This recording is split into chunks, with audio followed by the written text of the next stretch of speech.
Eso pasa. Pero bueno, eso es lo que pasa en la etapa inicial. Y luego entramos a la etapa de investigación complementaria, que esta puede ser de 2 a 6 meses. ¿De acuerdo? Bien, hasta aquí acabamos de hacer una semblanza muy rápida, un resumen de lo que es la etapa inicial. Y de ahí pues entran los criterios de oportunidad, las formas de terminación de investigación, las formas de conducción a la audiencia, las formas de detención, todo lo que hemos analizado hasta este momento. ¿De acuerdo? Bueno, hecha la etapa de investigación complementaria, dado el término de 2 a 6 meses, que es el término en el que se puede dar la investigación complementaria, pues estaríamos ya fenecido este plazo, entraríamos a las actividades que tienen las partes para poder continuar con la secuela procesal. El Ministerio Público, dentro de las actividades, podrá hacer el escrito de acusación. La acusación, en el punto 9 de la diapositiva, la acusación es la primera fase escrita de la etapa intermedia. La etapa intermedia tiene dos fases, escrita y oral. La fase escrita es la acusación. La acusación, que está en el escrito de acusación que el Ministerio Público presenta dentro de los 15 días, fenecido el plazo de la investigación complementaria, pues es la base, es lo que constituye la sustancia del juicio. Por eso es muy importante conocer la acusación. ¿De acuerdo? Entonces, la acusación es el primer documento que tenemos que tener para entrar a juicio. Acuérdense que la etapa intermedia es de depuración, de preparación. Entonces, yo no voy a poder llevar a juicio lo que no quedó ofrecido y admitido. Entonces, en el expediente puede haber 2000 hojas, pero no las 2000 hojas, los 2000 registros, los 2000 datos de investigación, los 50 testigos son los que van a ir a juicio.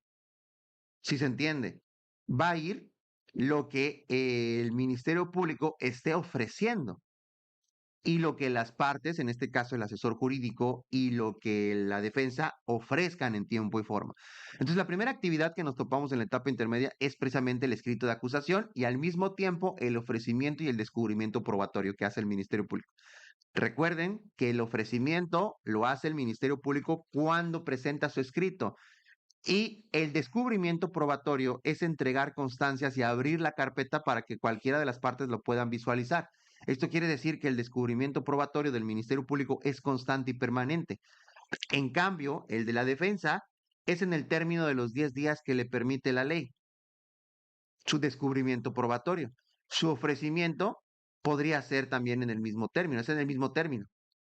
¿De acuerdo? Entonces, una vez que presenta el escrito de acusación el Ministerio Público, una vez que presenta el escrito de acusación, le dan 3 días al asesor jurídico a la víctima para que se manifieste como coadyuvante. Y aquí algo muy importante, el asesor jurídico es el que va a complementar dicha acusación. La actividad más importante del asesor jurídico es complementar esa acusación. Si ustedes se van al artículo del Código Nacional 338 al 338, vean qué dice en la fracción tercera cuando habla de la acusación.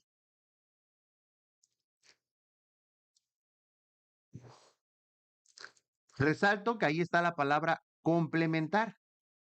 Entonces, las actividades de la coadyuvancia es complementar esa acusación. ¿Y cómo la va a complementar? Precisamente presentando medios y datos de prueba. Sabemos que los medios y los datos de prueba hay una diferencia. Los medios de prueba son los testigos y los datos de prueba es cualquier documento de soporte. Es decir, en el ejemplo material sería un testigo, un perito, y el dato de prueba sería un peritaje. ¿De acuerdo? Entonces, el dato de prueba es el documento, el peritaje y el perito es el testigo. Y de esa forma tan sencilla podemos diferenciar entre testigos y datos de prueba. ¿Vale? Y registro de investigación, pues es todo lo que obra en la carpeta. Pero recuerden que nada tiene valor probatorio hasta ese momento. Hasta el momento del escrito de acusación, nada tiene un valor probatorio. Es decir, no se está ni produciendo ni mucho menos incorporando prueba. ¿Por qué razón? Porque nada más son ofrecidos, falta la dinámica de lo que conlleva la audiencia intermedia para la admisión. Y esto es la preparación a juicio. ¿Vale? Entonces, El juicio está limitado, punto 11, el juicio está limitado por el ofrecimiento y la admisión de las pruebas en la etapa intermedia. Y por eso es muy importante conocer esta etapa y las consecuencias y cómo se desarrolla. Al final, el desfile probatorio y los datos de prueba se encuentran debidamente anunciados en el auto de apertura a juicio, pero el auto de apertura a juicio nace en un momento procesal eh, este, definido. El auto de apertura a juicio, como su nombre lo indica, auto de apertura a juicio es precisamente el acto final de la etapa intermedia. Y en este auto de apertura a juicio se van a encontrar enunciados y anunciados los datos de prueba y los medios de prueba, las pruebas documentales y las pruebas materiales. ¿De acuerdo? Y es así como nosotros, muchos abogados, cometen el error de que al terminar la audiencia intermedia no piden copia de la versión escrita del auto de apertura a juicio. Entonces llegan a juicio sin esta versión escrita y la pregunta es, ¿cómo van a recordar, cómo van a saber lo que se admitió para juicio? ¿Se explica? ¿Se entiende? Es muy importante que ustedes cuenten con ese auto de apertura a juicio. Hecho esto, pues bueno, el auto de apertura a juicio emitido, el juez de control tendrá 5 días para su remisión, es decir, en 5 días posteriores a la emisión del auto de apertura a juicio, lo tendrá que enviar a un lugar y ese lugar es el tribunal de enjuiciamiento. Recibido el auto de apertura a juicio, el tribunal de enjuiciamiento tendrá entre 20 a 60 días naturales para constituirse, fijar fecha y determinar cuándo se va a llevar la audiencia, fecha, hora y lugar.